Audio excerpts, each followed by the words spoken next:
బిడ్డలు బయటికి రాబట్టే మా అక్కల చేతుల నగదు ఉండబట్టే మా అక్కలు బస్సులకు యజమానులైంది, మా అక్కలు విద్యుత్ సంస్థలకు యజమానులైంది, మా అక్కలు పెట్రోల్ బంకులకు యజమానులైంది. ఇవాళ అందరూ బాగుపడుతుంటే ఇంక మమ్మల్ని అడిగేటోడు ఎవడని ఆయన దుఃఖపడుతున్నాడు.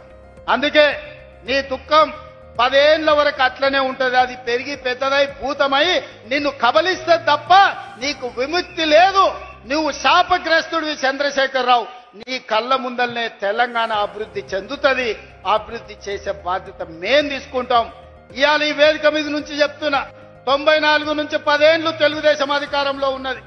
2004 నుంచి 2014 వరకు 10 ఏళ్లు కాంగ్రెస్ అధికారంలో ఉన్నది రాజశేఖర రెడ్డి నాయకత్వంలో. 2014 నుంచి 2024 వరకు చంద్రశేఖరరావు ఈ తెలంగాణ రాష్ట్రానికి బీఆర్ఎస్ అధికారంలో ఉన్నది.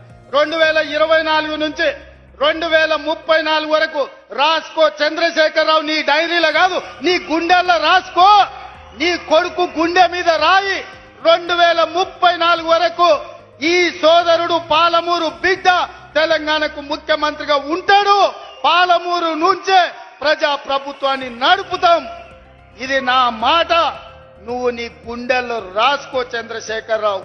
పాలమూరు నుంచే శాసనం చేస్తాం. పాలమూరు నుంచే శాసనసభను నడిపించే బాధ్యత నేను తీసుకుంటా. నువ్వు దుఃఖం వస్తుందో, బాయిలో దుంకుతావో, పెట్రోల్ పోసుకొని తగిలబెట్టుకుంటావో అది నీ ఇష్టం. కాకపోతే నా కోరిక ఒక్కటే, నువ్వు అసెంబ్లీకి రావాలి, అపోజిషన్ లో కూర్చోవాలి. మేం చేసే మంచి పనులు చెప్తుంటే నువ్వు కుమిలి కుమిలి ఏడవాలి. అందుకే నేను అసెంబ్లీకి పిలుస్తున్నా. నువ్వు చేసిన ద్రోహం ఏందో, నువ్వు చేసిన అన్యాయం ఏందో, నువ్వు పాలమూరుకు మొత్తం ఎడారిగా మార్చిందేందో, నువ్వు కట్టకుట్ట వదిలిన పాలమూరు, రంగారెడ్డి, కల్వకుర్తి, భీమా, నెట్టంపాడు, కోయిల్ సాగర్ ఈ ప్రాజెక్టులన్నింటినీ పూర్తి చేసే బాధ్యత నేను తీసుకుంటా. తుమ్మిడిఎత్తి దగ్గర నుంచి నీళ్లు తీసుకొస్తా. రంగారెడ్డి జిల్లా వికారాబాద్, చేవెళ్ల, తాండూరు, పరిగికి నీళ్లు ఇచ్చే బాధ్యత నేను తీసుకుంటా. ఆంధ్రప్రదేశ్ ముఖ్యమంత్రి గారు కూడా విజ్ఞప్తి చేస్తున్నా. మీరు విఘ్నులు, మీరున్నప్పుడే మొదలుపెట్టారు కల్వకుర్తి. మీరు ముఖ్యమంత్రిగా ఉన్నప్పుడే ఈ జిల్లాల భీమా, నెట్టంపాడు, కోయిల్ సాగర్ ప్రాజెక్టులు వచ్చినాయి. మీరు ప్రధాన ప్రతిపక్ష నాయకుడిగా ఉన్నప్పుడే పాలమూరు, రంగారెడ్డి ఎత్తిపోతల పనులు ప్రారంభమైనాయి.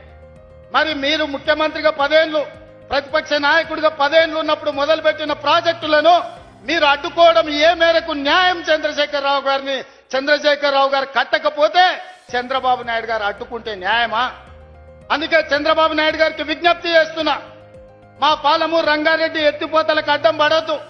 మా డిండి ప్రాజెక్టును అడ్డుకోవద్దు.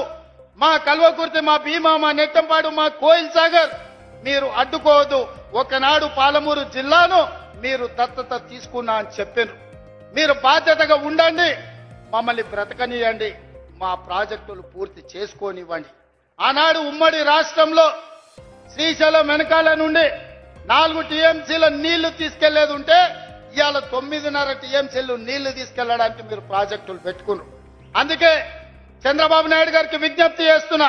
రాయలసీమ లిఫ్ట్ ఇరిగేషన్ 3 టీఎంసీలు రోజుకు తరలించే ప్రాజెక్టును మీరు రద్దు చేసి మీ ఉదారత్వం ప్రదర్శించండి.